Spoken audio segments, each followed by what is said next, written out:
Mumtaz TV bersama menegakkan sunnah. Assalamualaikum warahmatullahi wabarakatuh. Alhamdulillah alladzi hadana li hadza wa ma kunna linahtadiya laula an hadanallah.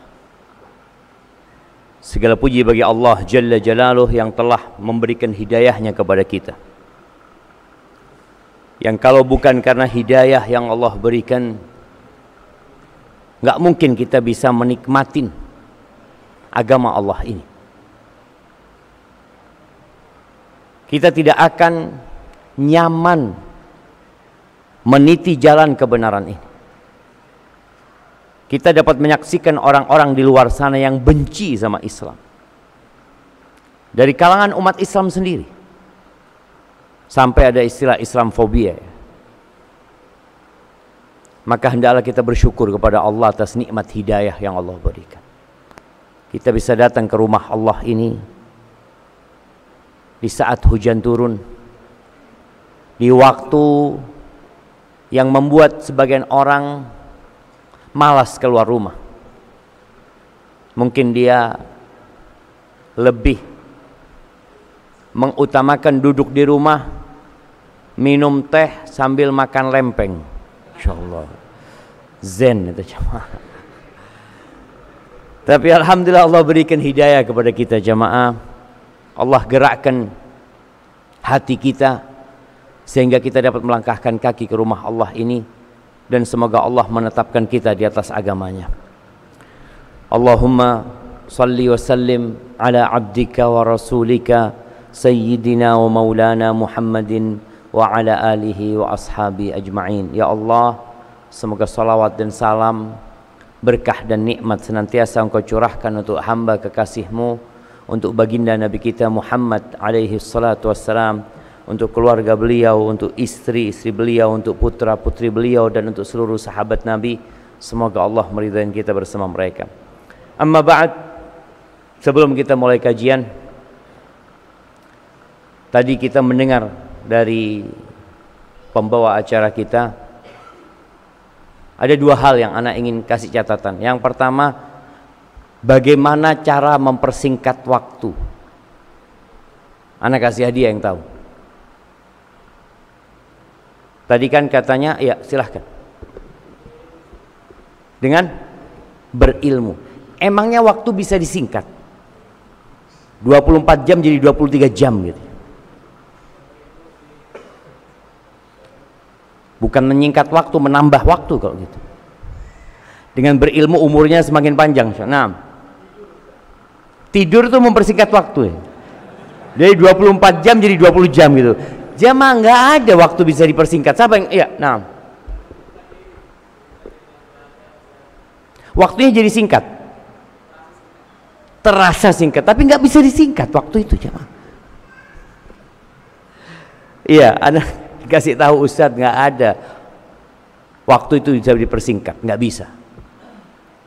Jadi waktu kita sama dengan antum. Tinggal bagaimana kita memanfaatkan waktu itu buat kita. Yang kedua, berlomba-lombalah dalam kebaikan. Tadi kita dengar bahwasanya ada ladang untuk bersedekah. Rasul sallallahu alaihi wasallam itu ketika ada peluang-peluang untuk sedekah, maka beliau menjadi orang yang pertama kali memulainya. Ketika Nabi bangun masjid Nabawi, Nabi itu menyampaikan kepada para sahabatnya, di sini kita bangun masjid insyaallah. Setelah ontanya itu berhenti, Nabi menyampaikan, di sini kita akan bangun masjid. Nabi tanya kepada orang-orang Ansor itu, "Thaminuni, berapa harganya tanah ini?" Apa kata mereka? "La nas'alu thamanahu illa minallah." Kami tidak akan meminta uangnya atau harganya kecuali sama Allah Azza wa Jalla. Nabi nggak mau, Nabi bayar. Kenapa? Karena itu peluang buat pahala. Masa mau dikasihkan orang itu? Sedangkan kita punya kemampuan. Ketika Nabi SAW hendak hijrah dari kota Mekah ke kota Madinah, sallallahu alaihi wasallam, Abu Bakar mengatakan, "Ya Rasulullah, aku sudah siapkan 2 ekor onta yang aku kasih makan dari daun sumar, daun yang di padang pasir itu. Jadi kuat onta itu. 1 buat engkau." Mau Nabi SAW dikasih gratis? Nggak mau. Nabi SAW mengatakan kepada Abu Bakar, "Bithaman, bayar." Kenapa? Kalau enggak, pahalanya akan diambil oleh Abu Bakar, pahala kendaraannya, karena gratis jemaah. Jadi jangan antum terlalu senang dikasih gratis. Ini bicara pahala kita, dia yang dapat pahala. Emang yang antum nggak mau pahala? Bagaimana sahabat-sahabat Nabi SAW yang miskin itu pernah datang kepada Rasul SAW, mengadu mereka. Padahal hidupnya sudah enak. Sahabat Muhajirin ini ya tinggal di rumahnya orang Ansor, bekerja ikut sama orang Ansor di kebun mereka, dikasih makan sama orang-orang Ansor. Mereka mengeluh kepada Nabi SAW. Apa kata mereka? "Ya Rasulullah, dhahaba ahlud duthur bil ujur." Wahai Rasulullah, ini orang-orang yang berduit borong pahala semuanya. Dibawa sama mereka pahala itu semuanya. Yusalluna kama nusalli, mereka sholat seperti kita sholat. Apa beda orang kaya sama orang miskin sholatnya? Sama. Yasumuna kama nasum, mereka puasa, kita puasa. Yang nggak bisa kita lakukan, wa yatasaddaquna bi fuduli amwalihim, mereka bisa bersedekah dengan kelebihan harta mereka, kita nggak bisa. Mereka melihat kepada pahala, bukan melihat kepada hartanya. Tapi bagaimana nih orang kaya borong pahala semuanya. Maka tatkala ada kesempatan untuk beramal dan antum melihat lembaga itu lembaga yang amanah, kesempatan antum taruh sebagian harta di sana, dan harta itu tidak akan hilang. Mana qasad sadaqatun min mal, sedekah itu tidak ngurangin harta. Baik, barakallahu fiik. Jamaah rahimakumullah, pagi hari ini tanggal berapa? Tanggal 5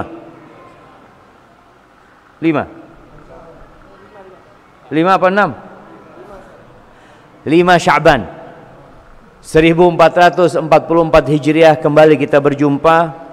Kita semakin mendekat ke bulan Ramadan. 25 hari lagi Ramadan. Kalau antum benar mengharapkan Ramadan tiba, antum akan berdoa, Allahumma ballighna Ramadan, ya Allah sampaikan kami ke bulan Ramadan. Itu kalau antum memang ingin Ramadan itu hadir. Karena sebagian orang ada yang takut sama Ramadan. Aduh, tinggal 25 hari lagi ya Ramadannya. Dia khawatir, kenapa? Nggak bisa makan siang, nggak bisa sarapan. Itu terjadi. Makanya terkadang di akhir bulan Sya'ban ada orang yang mengatakan, "Ayo ini sarapan kita terakhir ini." Dia bukan mempersiapkan diri untuk Ramadan, tapi dia memikirkan perutnya untuk diisi makanan. Allah menyebutkan tentang orang-orang munafikin. Orang munafik itu ngomong doang, pinter ngomong. Mereka mau berperang, mau berjihad, mau membela agama Allah, ngomong jamaah, masya Allah. Tapi apa kata Allah? Walau aradul khuruj la'addu lahu uddah. Kalau mereka benar niatnya, mereka ingin ikut berjihad di jalan Allah, pasti mereka persiapan. Tapi terbukti mereka nggak punya persiapan apa-apa.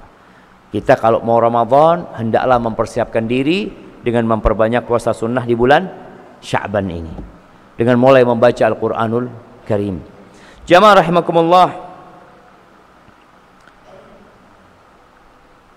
berbincang tentang apa temanya? Nah, mana mau tanya? Apa temanya?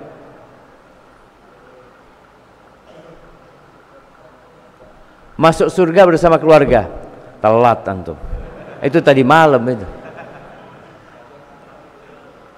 Gimana? Kasih adiknya dia. Nah, keluarga ideal para pengukir sejarah. Nah, kasihkan hadiah kepada beliau dan yang satu lagi di sana. Jamaah, terus terang, ana berusaha mengumpulkan materi tentang keluarga ideal para pengukir sejarah, tapi sulit sekali. Karena kehidupan rumah tangga ini termasuk kehidupan yang privasi, yang jarang diceritakan. Yang paling banyak diceritakan adalah keluarga Nabi Muhammad SAW. Antum kalau baca bagaimana kehidupan keluarga Imam Syafi'i, sulit mendapatkan cerita tentang gimana di dalam itu. Ada mungkin potongan-potongan cerita. Mau bicara tentang bagaimana kehidupan Al-Imam Ahmad bin Hanbal, Al-Imam Malik, ya, Al-Imam Abu Hanifah, ada potongan-potongan cerita. Tapi kalau mau tahu cerita bagaimana rumah tangga, maka baca Rasul sallallahu alaihi wasallam. Karena memang cerita Nabi itu untuk disampaikan. Kegiatan Rasul sallallahu alaihi wasallam dalam rumah itu mengandung syariat yang perlu diketahui oleh orang. Bagaimana Rasulullah sallallahu alaihi wasallam ketika beliau berada di dalam kamar mandi, itu diceritakan. Bagaimana tatkala beliau makan bersama istrinya, bagaimana ketika beliau alaihi salatu wasallam tidur bersama istrinya, bagaimana tatkala Nabi alaihi salatu wasallam duduk bersama istrinya, bagaimana tatkala beliau sakit, bagaimana tatkala beliau sehat, itu semua lengkap. Tapi kalau cerita para ulama, para sahabat, ada potongan-potongan cerita itu. Ana akan ceritakan beberapa kisah tentang rumah tangga mereka. Dan sebelumnya, bagi para suami, jangan sampai istri antum menyesal menikah sama antum. Bapak-bapak ini, apakah antum fikir istri bapak ini cinta sama bapak? Boleh jadi dia itu sabar, bukan cinta. Makanya antum akan lihat, ini sebuah cerita jamaah. Ada seorang perempuan meninggal suaminya, datang kawan-kawannya takziah, ya, menghibur dia, ini itu macam-macam. Kata dia, ya ada apa kata dia. Yang kok kan ditinggal mati suami, alhamdulillah, capek ngurusin orang itu, aku sudah capek. Iya loh jamaah. Ada istri-istri itu yang capek ngurusin antum, yang dia diharapkan antum mati. Dan ketika antum mati, dia bukan innalillah, alhamdulillah Allah, selesai musibah itu. Nah, keberadaan antum jadi musibah. Sampai ada seorang wanita umur 60 tahun, dia bertanya, Ustadz, ana dengar bahwa wanita itu akan bersama suaminya yang terakhir. Anak ini Ustadz sudah umur 60 tahun. Anak nggak mungkin nikah lagi. Suami anak sudah mati. Dan anak nggak kepingin ketemu suami anak di surga. Bayangkan. Gimana dia? Dia tahu suaminya ini berantakan gitu. Anak sampaikan, kalau suami ibu masuk surga sudah jadi orang baik berarti suami ibu. Jangan takut, dia khawatir nanti terulang KDRT, ya, gimana di surga nanti ketemu aduh suami lagi, astagfirullahaladzim. Dia khawatir, sampai seperti itu tingkat kekhawatiran dia loh jemaah. Karena dia mendapatkan suami yang na'udzubillah. Tapi anak sampaikan, kalau suami ibu masuk surga, suami ibu sudah jadi orang baik. Surga itu tempatnya menikmatin hasil dari apa yang dikerjakan hamba dengan rahmat Allah Azza wa Jalla. Maka bapak-bapak, tolong ingat dengan pesan Nabi SAW. Khairukum li ahli. Kata Nabi SAW, orang yang terbaik di antara kalian adalah yang paling baik sama keluarganya, sama istrinya. Jadi kalau mau tahu orang baik, tanya sama istri. Makanya seringkali Anda sampaikan, di Indonesia ini dulu ada namanya SKKB, Surat Keterangan Kelakuan Baik. Dulu sekarang ganti SKCK. Apa SKCK itu? Surat keterangan catatan kepolisian. Mereka tahu kayaknya kalau SKKB itu nggak benar, polisi ngeluarkan SKKB itu nggak benar. Kenapa? Polisi tahu apa tentang orang ini?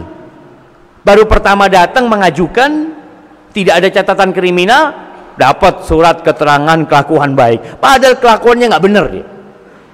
Makanya SKKB itu seharusnya ada tanda tangan istri. Sebelum iya, yang tahu sama orang ini siapa? Polisi tahu? Nggak tahu. Kan tadi kita bicarakan urusan rumah tangga ini urusan privasi. Sedangkan ternyata itu standar mengetahui orang itu baik atau tidak. Kita jamaah kalau ketemu orang baik itu wajar, karena kita jaga image kita. Kita nggak ingin dikenal buruk. Tapi ketika antum sampai rumah antum jadi diri antum sendiri. Berapa banyak anak-anak itu yang berbahagia kalau bapaknya nggak di rumah? Bahagia, ya Allah, alhamdulillah bapak nggak ada. Bapak berapa hari? Ibu 2 hari. Aduh, ngomong 2 pekan nggak apa-apa sudah. Itu anak sampai nggak suka sama bapaknya. Ingat, khairukum li ahli. Orang yang terbaik adalah yang paling baik sama istrinya.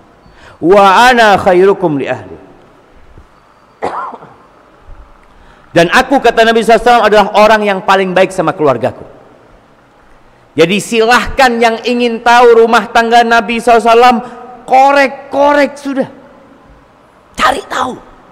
Nggak ada yang disembunyikan. Sedangkan kita sampai ada di beberapa buku tentang bagaimana hubungan kita sama guru kita, dikasih tahu, engkau cukup tahu gurumu di majelis ilmu, cukup.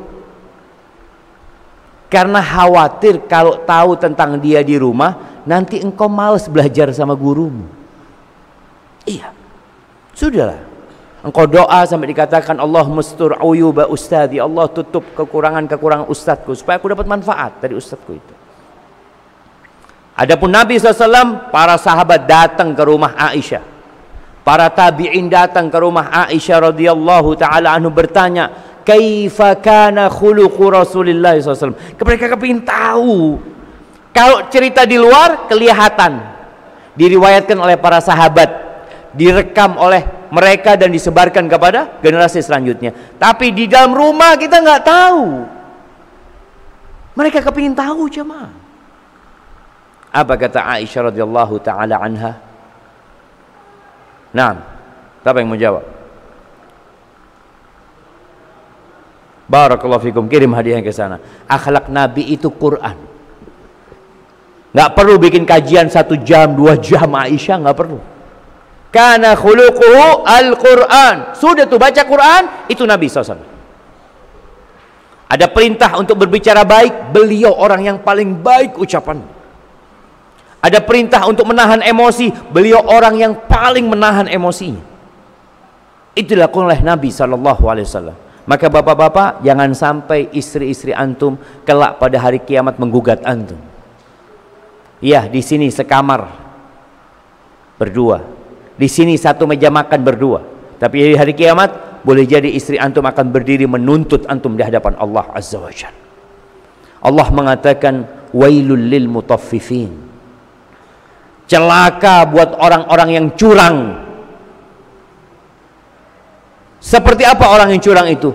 Alladzina idza iktalu 'alan nasi yastawfun wa idza kaluhum aw wazanuhum yukhsirun. Ini orang-orang curang. Kalau dia beli, dia minta timbangan, maka dia minta timbangannya dilebihkan. Kadangkala setelah antum kau beli, apalah beli buah ya, beli buah 1 kilo, nanti antum ambil 1 bonus ya. Ada orang yang suka seperti itu. Nah, tapi kalau nimbang buat orang, berusaha untuk ngurangin. Dan ini terjadi dalam kehidupan rumah tangga. Mutaffifin, di mana dia menuntut istrinya untuk memenuhi hak-haknya. Aku ini pemimpin, Ar-rijalu qawwamuna 'alan nisa. Engkau harus taat, nurut sama suami, kau enggak masuk neraka nantinya. Insyaallah. Tapi giliran dia harus memberikan hak-hak istri, dia tidak berikan dengan sempurna. Ngomongnya kasar, nggak ada perhatian, tidak hidup bersama istrinya, tapi lebih memilih hidup dengan kawan-kawannya. Ada yang seperti itu. Ada suami-suami yang datang ke rumah, datang sebelum maghrib, isya sudah kabur. Nanti datang lagi jam berapa? Dan itu banyak di kehidupan masyarakat, jamaah. Loh Ustaz, boleh jadi yang salah istri. Nah, boleh jadi yang salah istri. Tapi ingat, setiap kita harus tahu dengan hak dan kewajibannya sehingga dia tidak melakukan kecurangan. Istri juga seperti itu. Para istri, ingat Nabi SAW ketika datang seorang wanita curhat sama Nabi SAW, dia punya beberapa hajat. Setelah selesai, Nabi bertanya kepada perempuan ini, "Adzatu zaujin anti?" Engkau punya suami. Jadi ketika ngobrol sama Nabi, Nabi nggak tahu ini perempuan janda atau dia masih punya suami, nggak tahu. Selesai ngomong baru Nabi tanya, "Adzatu zaujin anti?" Kata perempuan ini, "Iya ya Rasulullah, aku punya suami." "Kaifa anti minhu?" Bagaimana sikapmu kepada suamimu? Diceritalah perempuan ini, "La alu illa ma'ajizu." Aku nggak pernah menyia-nyiakan dia, kecuali yang aku nggak mampu gitu. Aku taat, patuh, nurut sama dia, kecuali yang aku tidak mampu. Apa kata Nabi SAW? Ini bagi para wanita, ingat ya. "Unduri aina anti minhu, fa innama huwa jannatuki au naruki." Lihat bagaimana sikapmu kepada suamimu. Lihat, perhatikan, karena suamimu itu surgamu atau nerakamu. Dan subhanallah, tadi malam kita sampaikan bahwasanya wanita itu masuk surga mudah. Beda sama orang laki. Orang laki punya kewajiban berjamaah ke masjid, punya kewajiban sholat Jumat, punya kewajiban berjihad di jalan Allah, punya kewajiban memberikan nafkah kepada istri. Ada banyak kewajiban-kewajiban yang harus dia lakukan. Sedangkan wanita ini Masya Allah, jemaah. Kata Nabi SAW, "Idza sallatil mar'atu khamsaha wa shamat syahraha wa ata'at zawjaha wa hafizat farjaha qila laha udkhulil jannata min ayyi abwabil jannati syi'ti." Apabila wanita itu sholat yang 5 waktu, puasa di bulan Ramadan, taat, patuh sama suaminya, menjaga kehormatan dirinya, dikatakan kepada dia, silahkan masuk surga dari pintu mana saja. Pintu surga itu ada 8. Ada pintu puasa untuk orang-orang yang rajin puasa sunnah. Ini perempuan hanya puasa Ramadan, boleh masuk lewat pintu Rayyan. Ada pintu sodakoh, ada pintu jihad fi sabilillah, ada pintu berbakti sama orang tua, ada pintu al-aiman. Pokoknya perempuan yang jaga 4 perkara ini dipersilahkan masuk surga dari pintu mana saja. Tapi kenapa Nabi SAW menyebutkan bahwa kebanyakan penghuni neraka wanita? Ada apa sebenarnya? Kalau ternyata masuk surga mudah bagi mereka, tapi kenapa kebanyakan mereka di neraka? Kenapa jemaah? Masya Allah. Kasih hadiahnya beliau. Masya Allah. Tidak bersyukur ya? Masya Allah. Tapi bukan istrinya tidak bersyukur kan? Enggak, istri pandai bersyukur. Ya, istrinya bapak maksudnya. Bismillah. Nah, ternyata banyak wanita yang lupa sama kebaikan-kebaikan suaminya. Bahkan kata Nabi SAW, Itu ditanya Nabi SAW, walima ya Rasulullah, kenapa? Ada dua perkara, yuksirnal la'an, dalam riwayat disebutkan dia banyak melaknat, banyak memaki. Yang kedua, yakfurnal ashir wa yakfurnal ihsan, dia kufur sama suaminya, kufur sama kebaikan-kebaikan suaminya. Lau ahsanta ila ihdahunad dahr, kalau engkau berbuat baik sepanjang tahun kepada istrimu, bayangin sepanjang tahun, 350, satu tahun berapa hari? 300 berapa? 353, 365 apa 53? Jamaah 365, 53. 65 itu Masehi, kita ini Muslim, punya kalender Hijriah. Ketika Nabi SAW menyebutkan itu, yang beliau maksud Hijriah apa Masehi? Hijriah tentunya.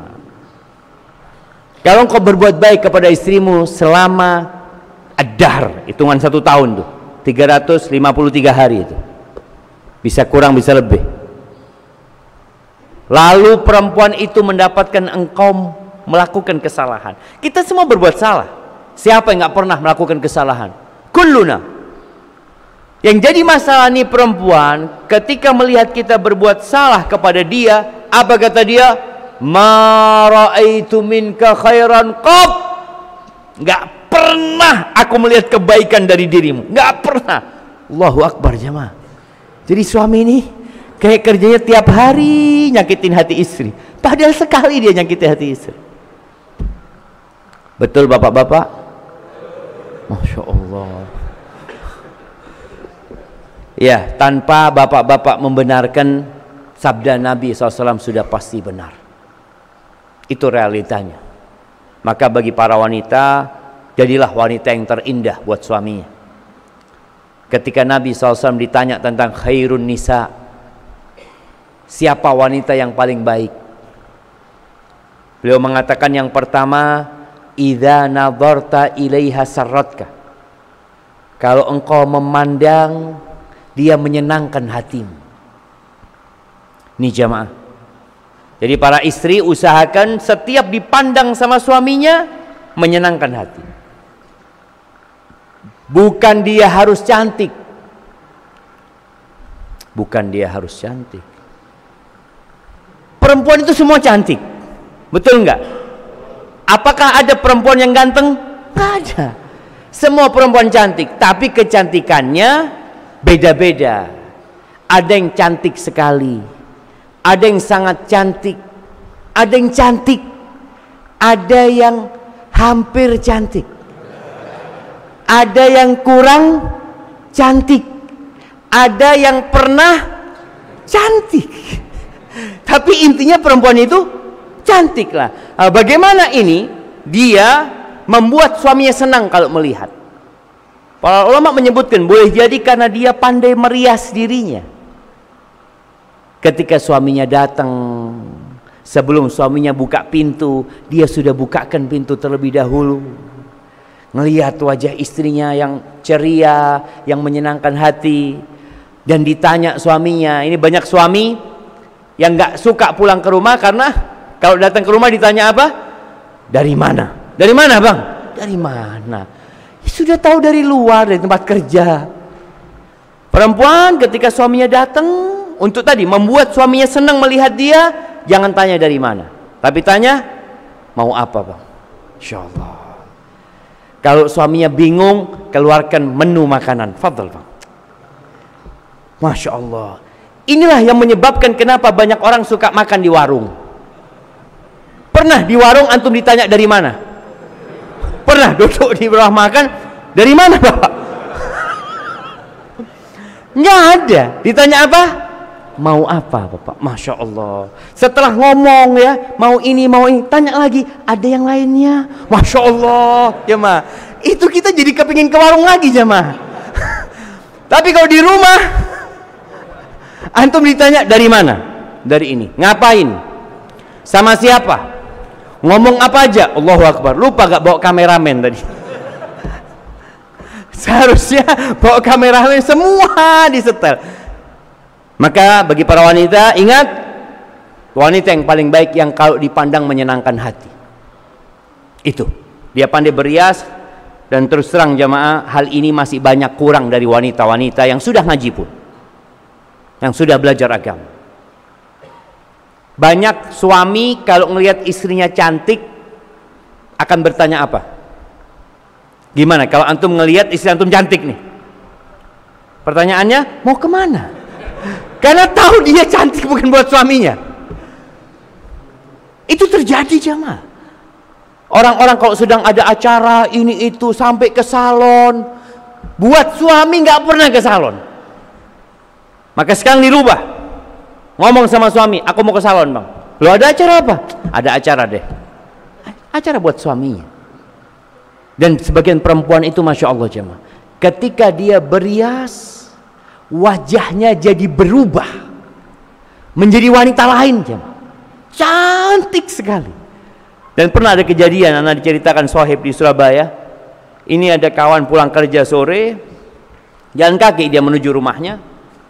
Tahu-tahu ada perempuan naik becak di seberang jemaah, ketawa-ketawa, ngasih tangan sama dia. Diliatin, siapa perempuan ini kata dia. Loh, ternyata istrinya dia jemaah. Dan itu betul jemaah. Antum lihat ada orang yang berias sampai wajahnya berubah. Umur 45 kayak umur 20 tahun jemaah. Itu ketika berias. Maka bagi para wanita tadi, jadilah orang yang kalau dipandang sama suaminya menyenangkan hati. Sehingga suami kalau di tempat kerja dia kepingin cepat pulang, bukan takut dengan pulang ke rumah. Kalau tadi Anda sampaikan, ada istri yang nggak kepingin suaminya pulang, ada suami yang takut pulang ke rumah istrinya. Ya. Yang kedua, wa idza amartaha ata'atka. Kalau disuruh taat, taat. Disuruh apa saja, selama dia mampu melakukannya dan itu bukan perbuatan dosa dan tidak bertentangan dengan fitrah dia. Bagaimana kalau suami ini musim hujan ngomong sama istrinya, istriku, siap bang, ini bocor nih, engkau naik ke atas itu ambil tangga. Harus taat jemaah? Harus taat apa enggak? Enggak. Ya enggak lah, ntar jatuh dia nggak punya keahlian untuk itu, seperti itu. Atau suami pulang ke rumah, istriku, ini ban kempes ya, bocor ya, engkau ganti ban dulu, aku mau mandi. Jadi ada hal-hal yang tidak sesuai dengan fitrah dia, maka ya jangan disuruh dia untuk hal itu. Dan yang kedua, taat. Disuruh apa saja selama tidak bertentangan dengan agama dan dia mampu melakukannya. Yang ketiga, wa idza ghibta anha. Ini hal yang penting di masa sekarang ini. Ketika suami tidak ada di rumah. Masya Allah jemaah. Zaman dulu itu mungkin terjadi perzinaan, orang datang berzina atau dia keluar perempuan. Sekarang ini handphone ini bisa menjadi sarana untuk berzina. Kalau suaminya nggak ada di rumah, perempuan ini akan menjaga kemaluannya dan menjaga harta suami. Maka istri-istri yang ditinggal sama suaminya tolong dijaga. Suaminya umpamanya piara ayam, dia kasih makan ayamnya. Piara burung, kasih makan burungnya. Jangan sampai suaminya pergi, dilihat burungnya, aduh bukan punya ana, bukan tanggung jawab ana burung ini. Tanggung jawabnya dia. Itu berkaitan dengan wanita yang paling indah. Barakallahu fikum. Baik, maka suami istri jangan sampai terjadi kecurangan dalam kehidupan rumah tangga. Laksanakan kewajibannya dan jangan minta haknya. Insya Allah hak itu akan datang tatkala kita melaksanakan kewajiban kita. Baik, melihat rumah tangga generasi terbaik umat ini, para sahabat Nabi yang dididik langsung oleh Rasul Sallallahu Alaihi Wasallam, maka kita lihat mereka tidak menjadikan mahar itu sebagai kondisi untuk berbangga-banggaan. Putri Nabi SAW, Fatimah, adakah wanita yang lebih kedudukannya dari Fatimah binti Muhammad SAW dalam kehidupan Rasul SAW setelah meninggalnya Khadijah? Nggak ada. Ketika menikah sama Ali bin Abi Thalib, Nabi tidak meminta mahar yang mahal. Bahkan Nabi SAW mengatakan, aktsarun nisa'i barakatan aqalluhunna mu'nah. Perempuan yang paling berkah itu yang biaya pernikahannya paling sedikit. Tapi sekarang pasaran menikah di pasar ini berapa? 6. Berapa? 50. 100. Tergantung jemaah. Tergantung apanya? Baik, yang baru menikah. Yang baru menikah. Nah, kapan itu menikah? 5 hari yang lalu. Masya Allah. Kasih bukunya dulu jemaah. Ini anak kasih buku antum agar istri makin sayang. Habis berapa antum biaya nikah? Berapa? 13 juta. Masya Allah. Bisa ditiru jemaah.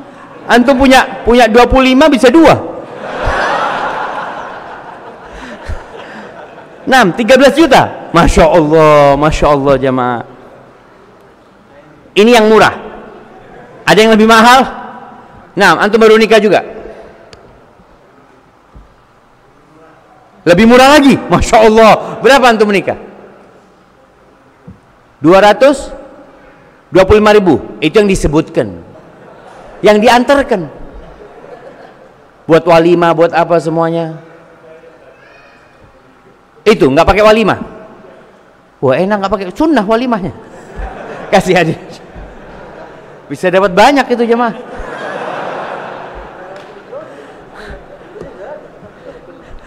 Masya Allah.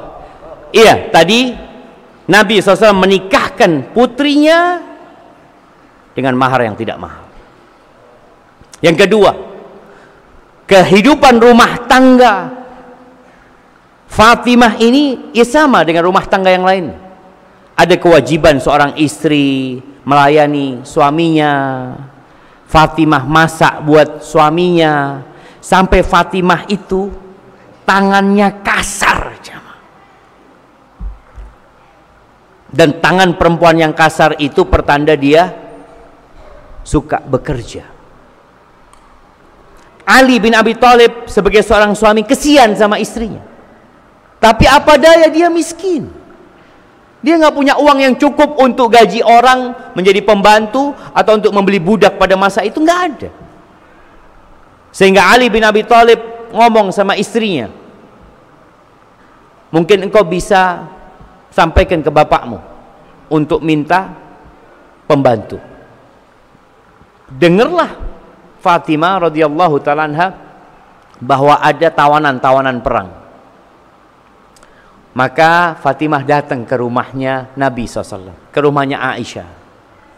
Sampai di sana nggak ketemu sama Nabi Muhammad SAW, sama bapaknya. Ceritalah dia kepada istri bapaknya. Nih hubungan seorang anak dengan istri bapaknya harus baik. Karena kadangkala ada anak-anak yang nggak suka sama istri bapaknya. Boleh jadi ibunya sudah meninggal dunia, bapaknya jadi duda, kemudian bapaknya menikah lagi. Kadangkala ada anak-anaknya yang benci sama istri bapaknya. Padahal engkau titip bapakmu di sana. Dia yang melayani bapakmu. Maka tolong jaga hubungan ini. Dan Fatimah menjaga hubungan itu. Yang kedua, ada bapak yang punya istri lebih dari satu. Kadangkala nih anak-anak dari istri pertama anggapnya, atau dari istri kedua, itu tidak menjaga hubungan baik dengan istri-istri bapak yang lainnya. Dia bilang, oh itu kan bukan ibuku, aku kan wajib berbakti kepada ibuku. Betul, tapi engkau juga wajib berbakti kepada bapakmu. Dan di antara kebaktian anak kepada bapaknya adalah mencintai orang-orang yang dicintai oleh bapaknya. Berbuat baik kepada orang-orang yang berbuat baik kepada bapaknya. Maka ini harus digarisbawahi, memang dia itu posisinya bukan ibumu. Sampai kapanpun istrinya bapak itu nggak akan jadi ibu. Sampai kapanpun. Ada istilah ibu sambung, ada istilah ibu tiri. Enggak, itu istri bapakmu. Sehingga engkau tahu posisi dia adalah posisi orang yang dicintai dan orang yang melayani bapakmu. Dan Fatimah menjaga hal itu. Pernah Fatimah ini radhiyallahu taala anha diprovokasi, atau mungkin bahasanya terlalu kasar, provokasi, dimintai tolong. Sama siapa? Sama istri-istri Nabi yang lain. Fatimah, ayolah engkau ngomong sama bapakmu, kita menuntut keadilan. Keadilan apa? Keadilan terhadap Aisyah ini, terhadap putrinya Abu Bakar ini. Datang Fatimah ini kepada Nabi SAW menyampaikan, Nabi lagi sama Aisyah. Dia mengatakan, ya Rasulullah, istri-istrimu menuntut keadilan dalam urusan putrinya Abu Kuhafah, yaitu putrinya Abu Bakar. Kata Nabi SAW, ya Fatimah, engkau mencintai enggak yang aku cintai? Kata Fatimah, iya, kata dia. Kalau gitu engkau cintai Aisyah. Subhanallah. Maka hubungan Fatimah kemudian sangat baik sekali sama Aisyah. Datang nih ke rumahnya Aisyah, ke rumah Nabi SAW. Nabi nggak ada cerita dia kalau dia itu kepingin pembantu, karena dia miskin, nggak bisa beli tepung, apalagi beli roti.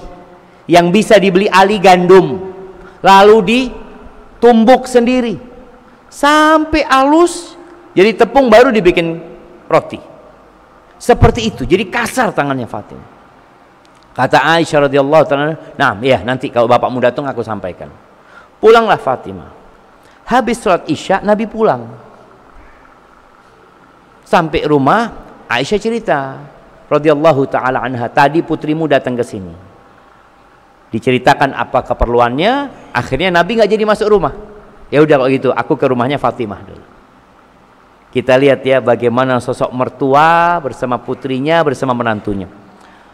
Nabi masuk ke rumahnya Fatimah, dikasih izin, udah mau tiduran nih Fatimah sama Ali bin Abi Thalib. Ketika Nabi masuk, mereka mau bangun. Kata Nabi SAW, ala rislikum, biar kalian seperti ini. Akhirnya Nabi SAW duduk di tengah antara Fatimah sama Ali bin Abi Thalib. Bayangin ya, mertua duduk di antara putri dan menantunya. Nih mereka tiduran nih.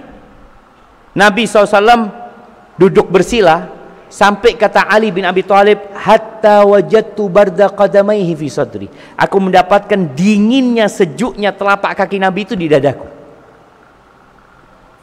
Dekat sekali Nabi ini sama Fatimah, sama Aisyah, sama Ali bin Abi Thalib. Kemudian apa kata Rasul sallallahu alaihi wasallam? Ala adullukuma, kalian mau nggak aku kasih tahu sesuatu yang lebih baik buat kalian berdua daripada pembantu, daripada budak? Tentulah, siapa yang nggak mau? Lalu Nabi SAW mengatakan, idza akhadtuhuma madji'akuma, kalau kalian mau tidur maka bertasbihlah 33 kali, bertahmidlah 33 kali, dan baca Allahu Akbar 34 kali. Itu lebih baik daripada pembantu. Fatimah itu sayyidatu nisa'i ahlil jannah, termasuk yang termulia dari wanita-wanita surga, dan dia harus berjuang. Dan Fatimah itu termasuk orang yang subur. Dia punya anak yang pertama namanya Hasan. Setelah nifas, datang bulan 1 kali kira-kira, dia hamil lagi Husain. Di saat banyak wanita sekarang sulit untuk punya anak. Itu Fatimah, miskin suaminya. Mungkin sebagian perempuan mengatakan, ya enak Ustaz, kalau anak punya pembantu baru anak mau punya anak banyak. Enggak. Itu ada yang lebih baik daripada pembantu. Jadi bapak-bapak kalau istrinya minta pembantu, kasih apa? Kasih amalan itu. Kalau dia nggak mampu, kasih amalan itu. Dan tetap dibaca. Ketika engkau mantu, kasih pembantu, nggak apa-apa, dan tetap mengamalkan hal itu. Dan kita lihat bagaimana Ali bin Abi Thalib mengamalkan doa ini. Ditanya Ali bin Abi Thalib ini sama salah satu muridnya, apakah engkau selalu membaca doa itu? Iya. Hatta lailatis Siffin, sampai ketika malam perang Siffin. perang yang terjadi, perang saudara pada waktu itu ya, antara Ali bin Abi Thalib dengan Muawiyah bin Abi Sufyan pada masa itu. Ditanya, engkau malam perang itu tetap baca itu? Hatta lailatis siffin, sampai di malam peperangan itu aku jaga. Maka kita lihat bagaimana anak-anaknya Fatimah jadi dididik sama ibunya yang berjuang, yang tidak berpikir untuk bersenang-senang saja, jemaah. Maka subhanallah, anak ingat ibu anak waktu dia mau melamar seorang perempuan buat sepupunya. Dia ngeliat, karena sepupu itu ibunya sudah meninggal dunia, jadi ibu Ana yang nganter. Setelah pulang ibu Ana cerita sama Ana, Syafiq, itu perempuan yang mama lihat, kata dia, tangannya kasar. Itu menunjukkan itu perempuan suka bekerja. Jadi kalau mau cari istri yang tangannya halus apa yang kasar? Kalau yang halus, ini tangan biasa pegang handphone. Insya Allah, umpamanya seperti itu. Tapi yang nggak harus ya. Ada perempuan yang tangannya halus karena dia menjaga, karena dia punya duit, tapi dia juga seorang perempuan yang bekerja. Baik, ahibati fillah. Tadi bicara mahar. Ini masih ada mahar lagi. Diriwayatkan oleh An-Nasa'i tentang mahar seorang wanita dari kalangan sahabat Nabi, yaitu Ummu Sulaim. Ummu Sulaim ini ibunya Anas bin Malik. Ketika Ummu Sulaim masuk Islam, bapaknya Anas itu masih kafir dan mati dalam kekufuran, Malik itu. Ummu Sulaim ini sosok ibu yang mendidik anaknya di atas tauhid. Anas masih cilik, di bawah 10 tahun, jemaah. Selalu Anas itu dikasih tahu, qul la ilaha illallah, la ilaha illallah. Itu bapaknya marah, Malik ini, mengatakan kepada Ummu Sulaim, la tufsidi alayya ibni, jangan rusak anakku. Seperti itu sebagian bapak kan, ketika nggak satu visi dan misi sama ibunya, dia akan ribut dalam mendidik anaknya. Tapi ketika bapaknya pergi, Ummu Sulaim didik anaknya Anas ini untuk mengatakan la ilaha illallah, terus diajarin tentang tauhid, sampai akhirnya Malik mati dalam kondisi kekufuran, jadi janda Ummu Sulaim. Dia janda yang terkenal baik hati ya, di kota Madinah itu.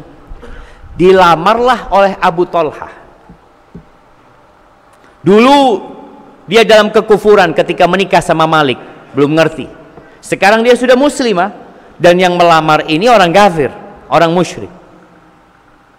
Ketika datang Abu Talha kepada Ummu Sulaim, halumma ya Ummu Sulaim, ayo Ummu Sulaim, kau mau minta apa maharnya? Emas, perak, kaya raya Abu Talha ini, jemaah. Apa kata Ummu Sulaim? Wallahi ma mithluka ya Aba Talha yurad. Abu Talha itu juga bangsawan, orang yang dikenal suka membantu orang lain, baik hati. Maka Ummu Sulaim mengatakan, orang seperti engkau ini nggak layak untuk ditolak. Orang baik. Walakinnaka rajulun kafir wa ana imra'atun muslimah. Cuma yang jadi masalah, engkau orang kafir, aku muslimah. Enggak mungkin aku menikah dengan engkau. Fa in tuslim fadzaka mahri. Kalau engkau masuk Islam, itu maharku. Aku enggak butuh sama emas sama perak itu, jemaah. Dan betul, jemaah, Abu Talha masuk Islam, menjadi suaminya Ummu Sulaim. Subhanallah. Dan menjadi seorang muslim yang baik sekali. Maka para ulama ketika membicarakan tentang maharnya Ummu Sulaim, Allahu Akbar, nggak ada perempuan, ini ceritanya Thabit ya, Thabit ini muridnya Anas bin Malik, mengatakan, fama sami'tu bimra'atin qat kanat akramu mahran min Ummu Sulaim al-Islam. Nggak pernah aku melihat ada mahar yang lebih utama dari maharnya Ummu Sulaim. Islam yang dia minta, dan masuk Islam. Kemudian bagaimana kehidupan rumah tangganya nih? Masuk Islam, kemudian hamil Ummu Sulaim. Hamil, punya anak, anaknya lahir sakit-sakitan. Ketika anaknya lahir sakit-sakitan, ya namanya seorang bapak ya, sedih. Suatu hari sakit anaknya semakin parah. Akhirnya Abu Thalha berangkat ke masjid, sholat, anaknya meninggal dunia. Ketika anaknya meninggal dunia, Ummu Sulaim mengatakan, tidak ada yang mengabarkan kepada Abu Sulaim kecuali aku. Semua anggota keluarga jangan yang ada yang ngasih berita kepada Abu Thalha. Abu Thalha datang habis Isya. Habis sholat Isya di Masjid Nabawi, pulang, ini Ummu Sulaim sudah berhias jamaah, wangi, mempesona. Dia datang, Abu Thalha datang, disambut sama Ummu Sulaim, tapi Abu Thalha masih kepikiran sama anaknya yang sakit. Abu Thalha tanya dulu, gimana anak kita? Apa kata Ummu Sulaim? Askan, anaknya sekarang lebih tenang, padahal mati jemaah. Lebih tenang, ada di sebelah mereka. Senang Abu Thalha, anaknya sudah lebih tenang. Ngelihat istrinya cantik, maka terjadilah yang terjadi antara suami dan istri. Selesai Abu Thalha, Ummu Sulaim cerita, ya Abu Thalha, ara'ait, gimana menurutmu kalau ada orang yang titip sesuatu sama engkau, kemudian orang itu datang mengambil titipannya, mungkinkah engkau menghalangi orang itu? Kata betul lah, kata gimana, orang itu barangnya dia, kata dia, ya berikan kepada dia. Maka Ummu Sulaim mengatakan, innallaha qad akhadha wadi'atahu, Allah sudah ngambil titipannya. Isbir wahtasib, sabarlah engkau dan berharaplah pahala. Marah Abu Thalha itu jamaah. Nah,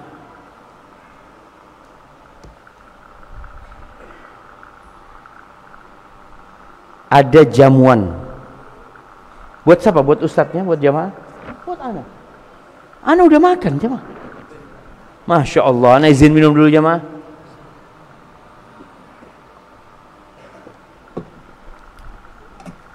Ini jamuan buat ustadz apa buat jamaah? Jamaah nggak dikasih apa-apa. Masa kita suruh makan lagi jamaah? Taib. Abu Thalha merasa kecewa dia. Kenapa engkau kasih tahu aku setelah kejadian malam itu? Ini istri yang soleh aja. Bagaimana dia menyeting segala sesuatu agar suaminya menerima takdir Allah Azza wa Jalla. Karena Abu Thalha nunggu-nunggu itu anak itu, dan diambil anak itu sama Allah Azza wa Jalla. Berat sekali, tapi dikuatkan sama suaminya, sama Ummu Sulaim. Pagi harinya Abu Thalha mengadukan kejadian itu kepada Nabi SAW. Saat subuh di Masjid Nabawi, dia cerita tentang kelakuan istrinya ini. Curhat dia sama Nabi SAW. Apa kata Nabi SAW? Barakallahu lakuma fi lailatikuma. Semoga Allah memberkahi kalian di malam hari kalian. Dan betul, hamil setelah itu Ummu Sulaim. Dia punya anak namanya Abdullah kalau nggak salah. Tapi Nabi SAW, bagaimana beliau menggurai Abu Thalha, dikatakan, Abu Thalha, engkau berhubungan sama istrimu, jenazah anakmu ada di situ, kata dia. Iya ya Rasulullah, ini Ummu Sulaim, ini kerjaannya, kata dia. Allahu Akbar jamaah ya. Seperti itu generasi terbaik umat ini jamaah. Bagaimana mereka menerima takdir Allah Azza wa Jalla dan melanjutkan kehidupan ini. Yang mati nggak bisa kembali. Tangisan dan penyesalan tidak akan menghidupkan yang mati. Tapi yang dapat dilakukan, melanjutkan kehidupan ini dengan selalu berharap kepada Allah Azza wa Jalla. Baik. Seorang istri ini bagaimana Khadijah radhiyallahu taala anha bersama Nabi alaihi salatu wassalam. Ada kondisi-kondisi suami yang di luar rumah, mungkin dia kecapean, mungkin dia punya masalah. Wallahi jamaah, tadi malam Anda sampaikan, bapak kita tatkala bekerja, mungkin sekarang kita sudah bekerja, merasakan di tempat kerja dimarahin, di tempat kerja dihukum, di tempat kerja dipotong gajinya. Ada hal-hal sehingga ketika datang ke rumah, tugas istrilah mengkondisikan suami. ketika Nabi SAW turun dari gua Hira dalam kondisi bergetar hati Nabi SAW. Beliau masuk ke rumahnya Khadijah. Apa kata beliau? Zammiluni, zammiluni, selimuti aku, kata Nabi SAW. Fazammalu, maka diselimuti Nabi SAW. Khadijah menyelimuti Nabi SAW dan tidak tanya. Ini penting bagi istri. Ketika suami punya masalah, jangan tanya. Terus gimana? Tunggu dia yang bercerita. Kalau emosinya nggak stabil, ya sudah, engkau siapkan air kek, engkau pijetin. Jangan tanya ada apa, kenapa enggak. Dan ini dicontohkan oleh Khadijah radhiyallahu taala anha, dan ini yang sesuai dengan psikologi manusia, jemaah. Sekarang kalau orang ada masalah, mungkin dia dizalimin, kemudian dia masuk rumah sakit, ya, polisi itu nggak tanya. Kenapa nggak tanya? Tunggu dulu sampai stabil. Orang lagi trauma ditanya-tanyain, nggak bisa jawab dia. Maka kondisikan. Itu dilakukan oleh Khadijah. Dan setelah Nabi tenang, baru Nabi cerita kepada Khadijah. Ketika seorang suami bercerita kepada istrinya, atau sebaliknya jamaah, ini bicara suami istri ya, karena Allah mengatakan walahunna mithlul ladzi 'alaihinna bil ma'ruf. Dan wanita-wanita itu punya hak yang setara dengan kewajibannya dengan cara yang baik. Maka kalau istri antum yang sedang susah ini, antum tenangkan, jangan banyak ditanya-tanya dulu. Setelah tenang, Nabi cerita kepada Khadijah, laqad khasyitu ala nafsi. Cerita Nabi SAW ketika di gua ada yang mendekap, ya, nyuruh dia baca sampai selesai. Maka Nabi mengatakan, aku takut dengan diriku. Beliau khawatir yang datang itu bisa jadi jin atau apa gitu. Apa kata Khadijah? Kita tahu ya, Nabi SAW ketika menikah sama Khadijah, yang kaya siapa? Khadijah. Yang banyak duitnya siapa? Khadijah. Tapi Khadijah bagaimana memposisikan dirinya sebagai istri. Ingat, bagaimanapun banyaknya duit istri, tetap posisinya nomor 2. Nomor 1 siapa? Suaminya. Dia di bawah suaminya, suaminya yang memimpin. Maka Khadijah mengatakan, kalla wallahi ma yukhzika Allahu abada. Demi Allah, nggak mungkin Allah menghinakanmu.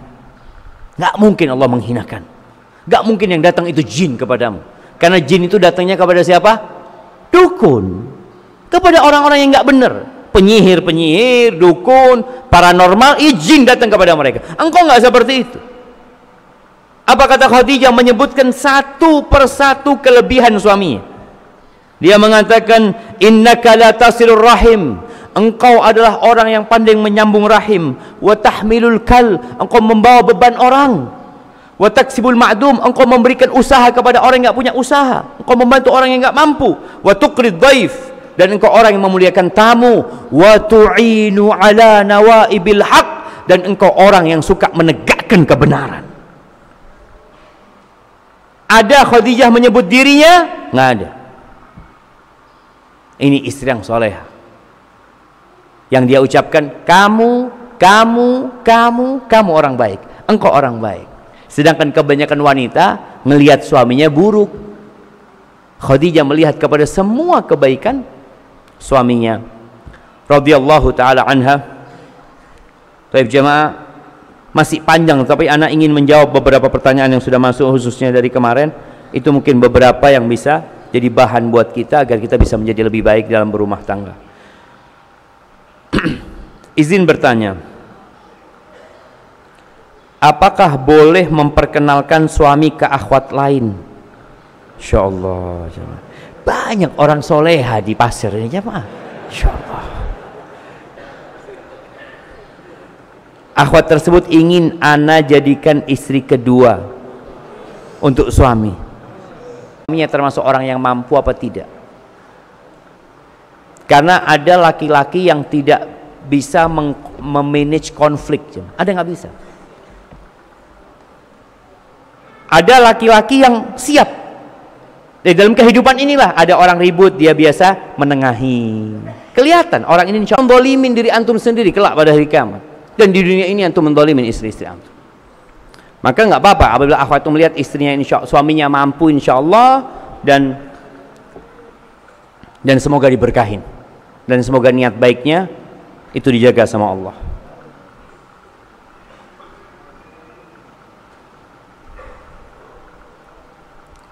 Izin bertanya,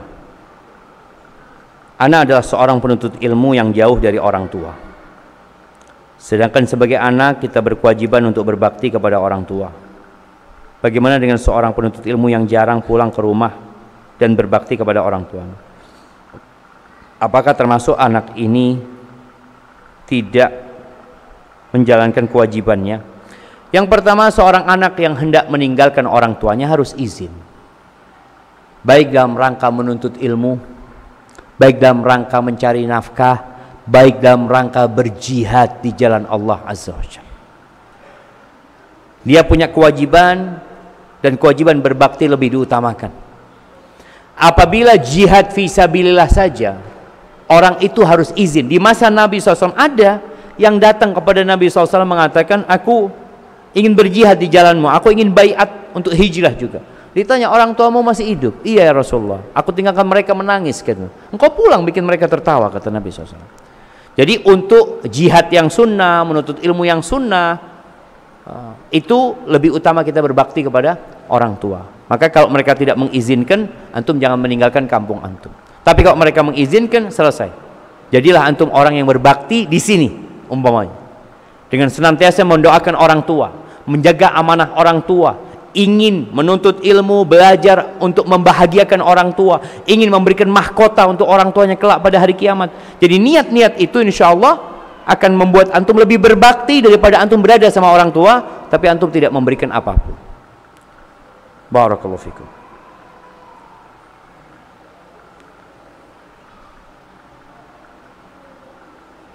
Mendambakan suami ahli masjid, Ustaz. Banyak alasan untuk pergi sholat berjamaah ke masjid kecuali hari Jumat. Banyak alasan, oke, suaminya ya. Suaminya banyak alasan untuk pergi sholat berjamaah ke masjid kecuali hari Jumat. Ya mungkin istri perlu menghibur suaminya. Menghibur dengan cara menyebutkan buat dia pahala-pahala buat orang yang sholat berjamaah di masjid. Sampaikan kepada suami, mamanya, bang, di sini manggil suami apa? Mas. Mas. Hah? Apa? Yang. Iya kalau sayang. Tapi Mas, masa panggilan Mas di pasar nih jamaah? Abi, anaknya yang panggil Abi. Enggak, panggilan bahasa kampung sini apa? Mas itu kan Jawa, AA itu Sunda sana. Kakak. Sampaikan kepada suaminya, kakak, kata dia. Bayangin kakak sholat di sini dapat 1. 5 kali sholat dapat 5. Di masjid sekali sholat 27 kan? Langkahnya diangkat, derajatnya dihapuskan dosanya. Jadi bagaimana mengajak suami untuk ke masjid dengan cara tadi mengiming-imingi dia ya dengan sesuatu yang indah sekali sambil didoakan suaminya. Kadang-kadang dia nggak tahu jamaah. Orang kalau sudah bicara dunia, coba di masjid dibagikan, setiap orang sholat berjamaah di masjid dapat 1 kilo daging rusa. Rame nggak ke masjid jamaah? Rame ngantri. Dapat fulus 100.000. Orang itu sampai ada yang mati antri fulus 20.000. Apalagi 100.000. Maka tadi bagaimana menghibur suaminya atau mengiming-imingi suaminya untuk hal itu. Masya Allah, tinggal 2 menit lagi jamaah. Mohon nasihat Ustaz untuk kami keluarga yang masih lalai, suami dan anak-anak yang masih suka main game, dan istri-istri yang masih suka nonton Korea. Jadi bapaknya main game, anaknya main game, ibunya nonton Korea. Bayangin, ini rumah tangga apa bioskop jamaah? Baik, nasihat yang barakallahu fik. Baik, karena ana disuruh jeda jamaah, insyaallah kita lanjutkan lagi. Siap.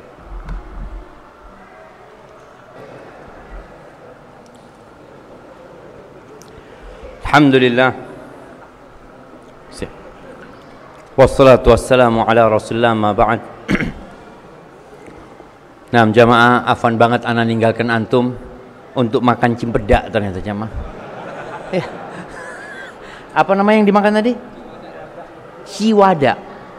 Ciwada. Sanggar cimpedak Ciwada. Allahu akbar. Baik, ahibati fillah, kembali kepada pertanyaan-pertanyaan yang masuk ya. Ini ada pertanyaan menarik. Afwan Ustaz, saya seorang akhwat. Bagaimana membentuk keluarga yang ideal sesuai ajaran Islam dan Nabi kita Muhammad SAW? Karena untuk saat ini profesi saya sebagai PNS yang harus taat pada aturan pemerintah, yang di sisi lain harus menafkahi dan membiayai sekolah anak karena ayahnya sudah meninggal, yang sering meninggalkan anak, masih berkholwat dengan lawan jenis karena tempat kerja yang belum dipisahkan. Mohon pencerahannya Ustaz. Nah, ahibati fillah, ini realita yang kita hadapin bersama ya. Anak kadang-kala sedih melihat seorang perempuan harus bekerja sampai malam hari. Kapan ya? Kemarin kalau nggak salah waktu anak dari Jember ke Surabaya. Udah malam lah, jam 8 mungkin. Itu anak isi BBM, ngelihat yang ngisi itu perempuan. Yang dilihat sudah umur juga.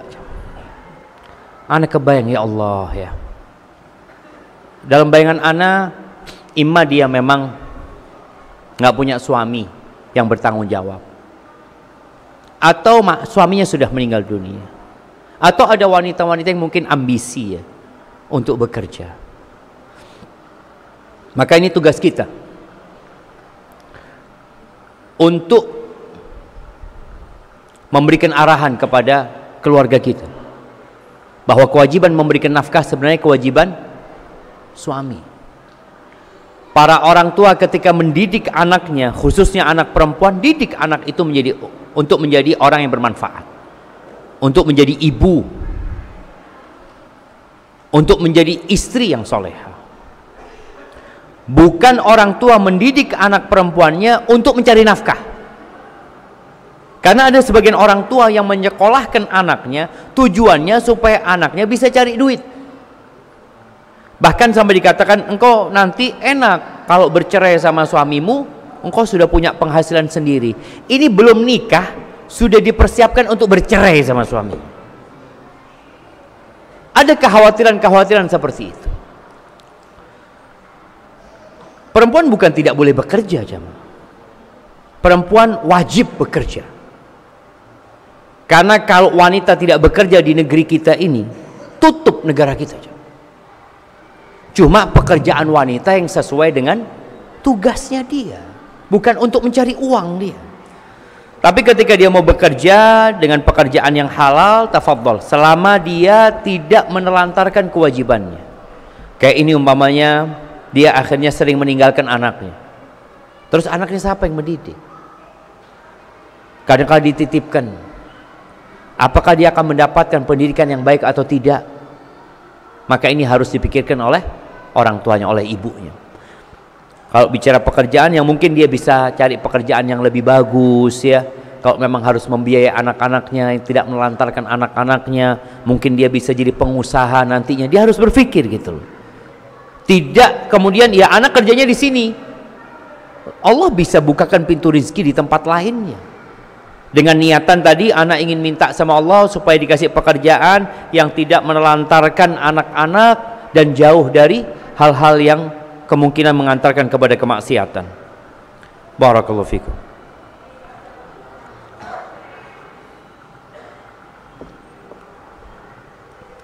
Izin bertanya Ustaz, ana seorang ibu. Dari tadi emak-emak yang tanya. Ana seorang ibu yang memiliki 1 orang anak.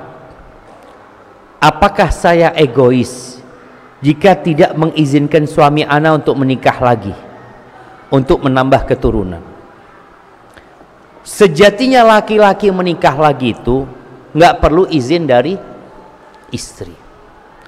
Akan tetapi kalau urusannya sudah dengan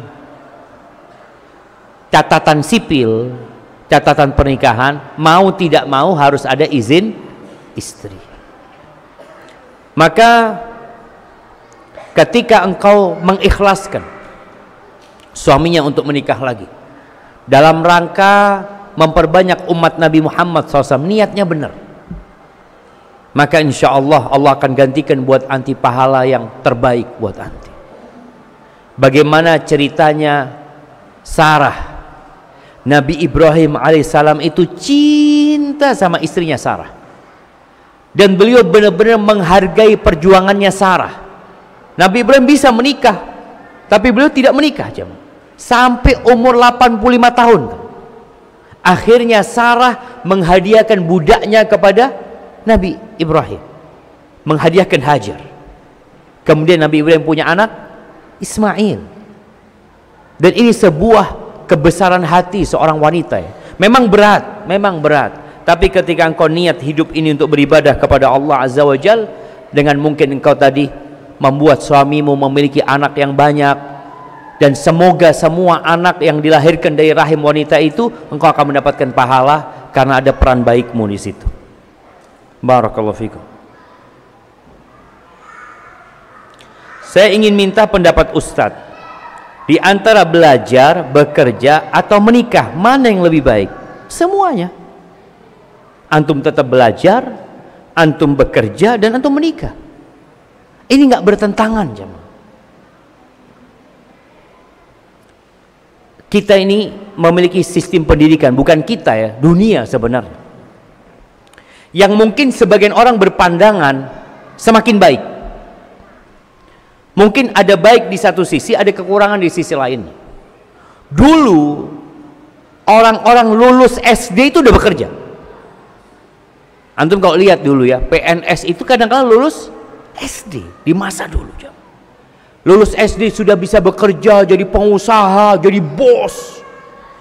Sedangkan sekarang kadang-kala lulus S2 masih belum tahu mau kerja di mana.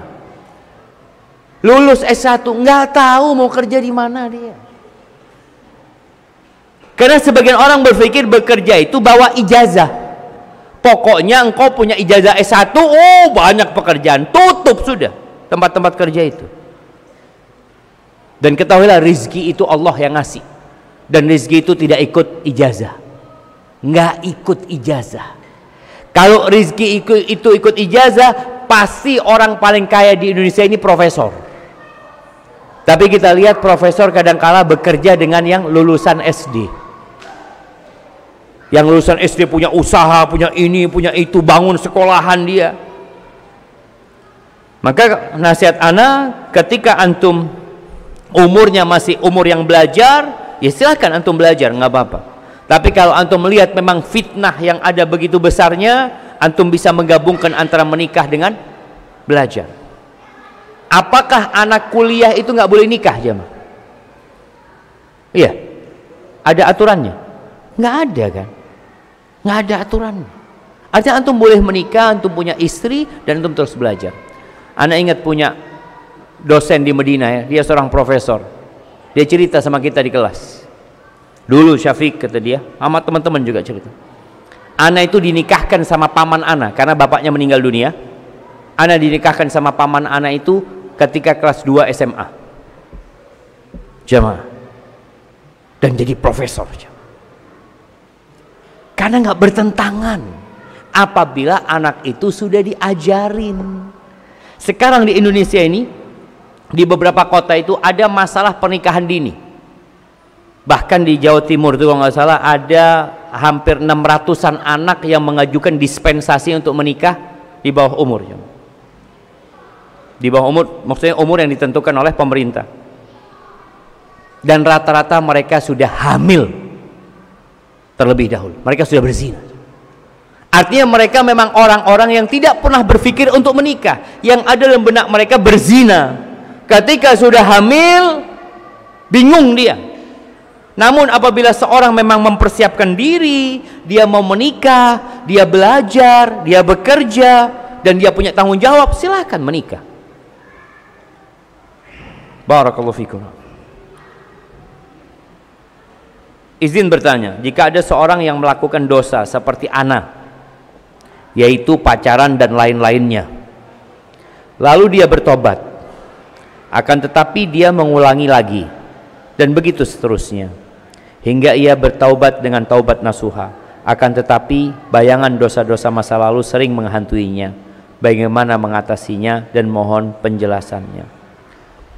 Ya jemaah, syarat taubat itu 3+1. Siapa yang mau menyebutkan? Syarat taubat 3+1. Nah, yang pertama apa? Tidak melakukan lagi. Yang kedua, menyesalinya. Menyesalinya.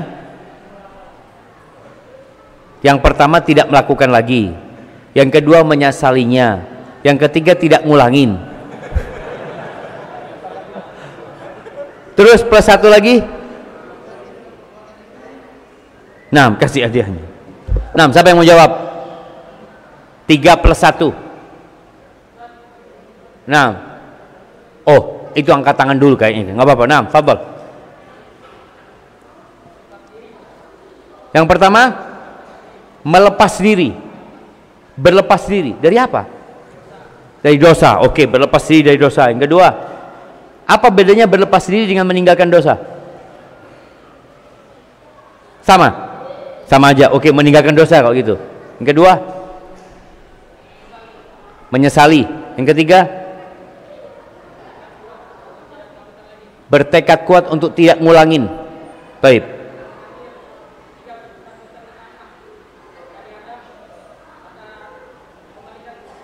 Iya, bila bersangkutan dengan hak orang lain, maka perlu minta maaf atau mengembalikan. Masya Allah, kasih adanya ke belakang. Barakallahu fikum. Baik, itu syaratnya. Jadi apabila syarat ini terpenuhi, semoga diterima. Tapi kita juga nggak tahu diterima apa tidak.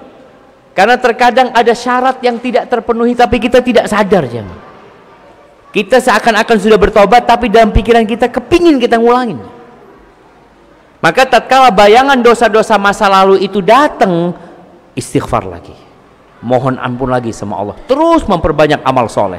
Kalau ada yang kaitannya sama Bani Adam, sama orang lain itu, maka tadi perlu adanya usaha untuk minta maaf atau mengembalikan hal itu. Baik.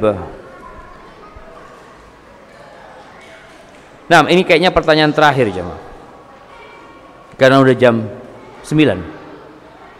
Ustadz, bagaimana sikap seorang istri yang punya suami yang selalu sibuk di masjid, tidak sempat lagi mendidik anaknya dalam hal agama seperti murajaah dan bercengkrama dengan istrinya? Ini kasih hadiah ini. Ibu yang bertanya ini kasih hadiah. Ini mak-mak ya. Ya bapak-bapak, ingat, kita itu harus profesional dalam beramal dan proporsional dalam bekerja. Setiap kita berdoa minta sama Allah, kita mengatakan Rabbana atina fid dunya hasanah.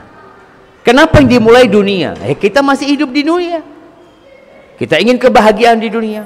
Wa fil akhirati hasanah, dan di akhirat kita minta kebaikan. Wa qina adzabannar, dan selamatkan kami dari api neraka. Ketika Salman Al-Farisi datang ke rumahnya saudaranya Abu Darda, dijadikan saudara sama Salman, datang lihat istrinya Abu Darda ini pakai pakaian yang tidak menyenangkan. Ini sebelum diwajibkannya jilbab waktu itu.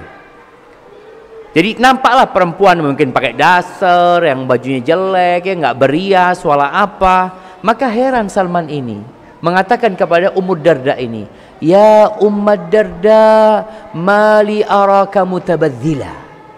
Kenapa aku ngelihat engkau kok nggak seperti biasanya yang berias buat suaminya?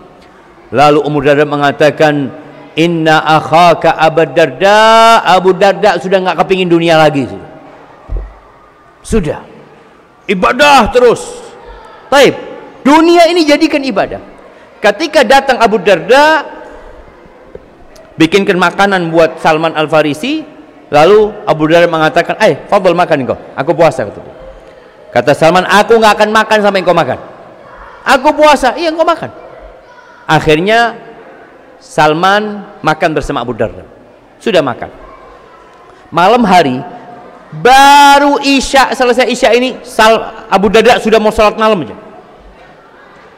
Kata Salman, tunggu dulu.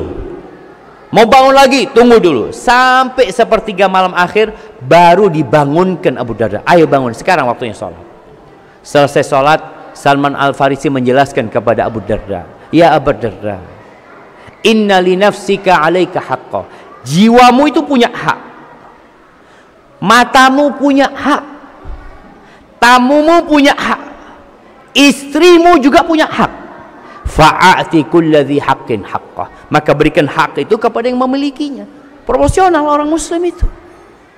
Jadi akhirnya pagi hari sholat subuh nih, berangkat ke Masjid Nabawi, Abu Darda cerita kepada Nabi SAW tentang yang dilakukan Salman. Maka kata Nabi SAW, sodaqah Salman, benar kayak gitu memang. Kita hidup itu, istri punya hak, orang tua punya hak, anak punya hak, pekerjaan punya hak. Ketika seorang muslim tahu dengan kewajiban-kewajiban dia, insya Allah rumah tangganya akan berkah dan dijaga sama Allah. Sebagai penutup jamaah, yang punya masalah dalam rumah tangganya, minta tolonglah sama Allah Azza wa Jalla. Antum terus banyak baca doa, Rabbana hablana min azwajina wa dhurriyyatina qurrata a'yun waj'alna lil muttaqina imama. Antum baca doa itu. Kemudian antum baca doa minta ampun sama Allah. Rabbana zalamna anfusana wa illam taghfir lana wa tarhamna lanakunanna minal khasirin. Karena yang bisa menyelesaikan masalah kita, yang bisa mengangkat bala dan musibah itu cuma Allah Azza wa Jalla. Dan selalu berbaik sangka kepada Allah, berburuk sangka sama diri kita sendiri. Tidaklah dua orang yang saling mencintai kemudian dipisahkan di antara keduanya illa bidzambin ahdatsahu ahaduhum, kata Nabi SAW, melainkan hal itu karena dosa yang dilakukan oleh salah satu dari keduanya. Jadi apabila ada keributan dalam rumah tangga, antum segera mohon ampun sama Allah. Semoga dengan cara itu dikembalikan kembali keharmonisan tersebut. Itu yang dapat Ana sampaikan. Ana terima kasih sekali kepada teman-teman di Grogot ini yang sudah memperkenankan bagi Ana untuk menyampaikan kajian di sini. Ana mau kasih hadiah buat yang paling jauh jam lagi. Nah, dari mana antum? Dari Kapuas. Dari mana? Kalteng. Jauh. Jauh banget. Berapa jam antum ke sini? Allahu Akbar. Allahu Akbar. Nah, kasih mana hadiahnya yang banyak hadiahnya? Kasih rombongan, hadiah rombongan, masukkan tas ini. Masukkan tas ini. Masya Allah. Ya, ya kirimkan ke belakang sini. Ada lagi? Kirimkan ke semuanya ke belakang sana. Masya Allah. Baik, barakallahu fikum buat teman-teman semuanya. Semoga diberkahin pertemuan kita dan Allah kumpulkan kita bersama di surga Allah Azza wa Jal. Subhanakallahumma wa bihamdika asyhadu an la ilaha illa anta astaghfiruka wa atubu ilaik. Assalamualaikum warahmatullahi wabarakatuh.